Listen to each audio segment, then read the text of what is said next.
السلام علیکم ورحمۃ اللہ وبرکاتہ۔ اعوذ باللہ من الشیطان الرجیم، بسم اللہ الرحمن الرحیم۔ سائنس کے مطابق انسان کے مرنے کے 24 گھنٹے بعد کیڑے پڑنا شروع ہو جاتے ہیں، جو ایسی بدبو اڑتی ہے جو کہ دوسرے کیڑوں کو دعوت دیتی ہے۔ 3 دن کے بعد انسان کا چہرہ اور ناک بگڑنا شروع ہو جاتا ہے۔ 6 دن کے بعد انسان کے ناخن گرنا شروع ہو جاتے ہیں۔ 17 دن کے اندر انسان کا پیٹ پھول کر پھٹ جاتا ہے، اور 90 دن کے بعد انسان کی ہڈیاں جدا ہو جاتی ہیں، اور 12 مہینے کے بعد انسان کی ہڈیاں بوسیدہ ہو جاتی ہیں۔ سائنس کی قدرت ہے، پر رب کی حکمت کیا ہے، آج میں آپ کو دکھانے جا رہی ہوں۔ ایک حافظ قرآن جس نے اپنے دل میں رب کا کلام محفوظ کیا، اس کے بدل اللہ تبارک و تعالیٰ نے اسے کس انعام سے نوازا کہ جب اس کا انتقال ہوا، اسے دفن کر دیا گیا۔ 4 مہینے بعد جب بارشیں آئیں، بارشوں کی وجہ سے قبر کھل گئی، تو وہاں پر موجود لوگوں نے کیا منظر دیکھا قبر کا کہ وہ لوگ حیران رہ گئے۔ آپ لوگ اپنی آنکھوں کے سامنے دیکھ رہے ہیں اس پکچر میں کہ کس طرح جو ہے کفن صحیح و سالم ہے، اور وہاں کے لوگوں کا بتانا ہے جو ان کے عزیز و قریب تھے کہ اس قبر سے خوشبو کی لپٹیں آ رہی تھی، اور جوں کا تو جسم تھا۔ کفن میلا نہیں ہوتا، زمن میلا نہیں ہوتا، غلامان محمد کا کفن میلا نہیں ہوتا۔ ان کے لواحقین نے بتایا کہ ان کے انتقال کو 4 مہینے 10 دن ہو چکے ہیں۔ جن جن لوگوں نے دیکھا، وہاں پہ موجود لوگوں کی شہادت ہے کہ وہ قبر ویسی کی ویسی ہی تر و تازہ جیسے ابھی ابھی دفنایا گیا ہو۔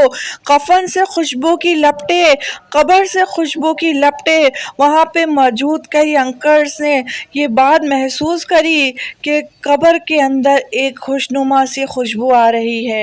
پیارے بہن بھائیوں، آپ دیکھ سکتے ہیں کفن پہ ذرا سی ان 4 ماہ 10 دن میں ایک مٹی تک نہیں لگی ہے۔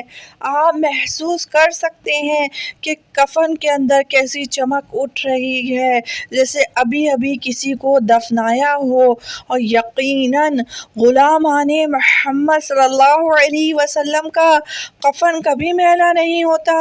4 ماہ تو کیا، 4 سال یا 40 سال بھی گزر جائیں، ایسے ہی تر و تازہ رہتا ہے۔ تو پیارے بہن بھائیوں، یہ ایمان افروز واقعہ کراچی بلدیہ ٹاؤن کا ہے۔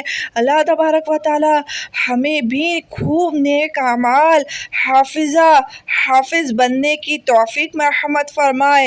تلاوت جو حافظ یا حافظہ نہیں بھی ہیں، ان کو بھی چاہیے کہ تلاوت قرآن روزانہ کریں، اللہ تبارک و تعالی ضرور ان کی قبروں کو اپنے نور سے منور فرمائے گا، آقا علیہ الصلوۃ والسلام کے جلووں سے منور فرمائے گا۔ پیارے بہن بھائیوں، بہن آپ کے لیے بہت محنت سے ویڈیوز بناتی ہیں۔ اگر ویڈیو پسند آئی ہو تو نیچے ہی سبسکرائب کا بٹن ہے، اسے دبا دیجئے، ساتھ ہی بیل آئیکن ہے، اس کو بھی دبا دیجئے۔ اور پیارے بہن بھائیوں، ضرور اللہ تبارک و تعالیٰ ان اچھی اچھی باتوں کے صدقے آپ کے لیے صدقہ جاریہ، ثواب جاریہ کر سکتا ہے اگر آپ ان ویڈیوز کو آگے بڑھا دیں، خوب ویڈیوز کو شیئر کیا کریں۔ اللہ تبارک و تعالیٰ آپ کو اس کا اجر عظیم ضرور نصیب فرمائے گا۔ مجھے اپنی دعاؤں میں بالخصوص یاد رکھیے گا، آپ سب میری دعاؤں میں موجود ہیں۔ اللہ تعالیٰ آپ سب کے لیے خوب رحمتی برکتی نازل فرمائے۔ السلام علیکم۔ اللہ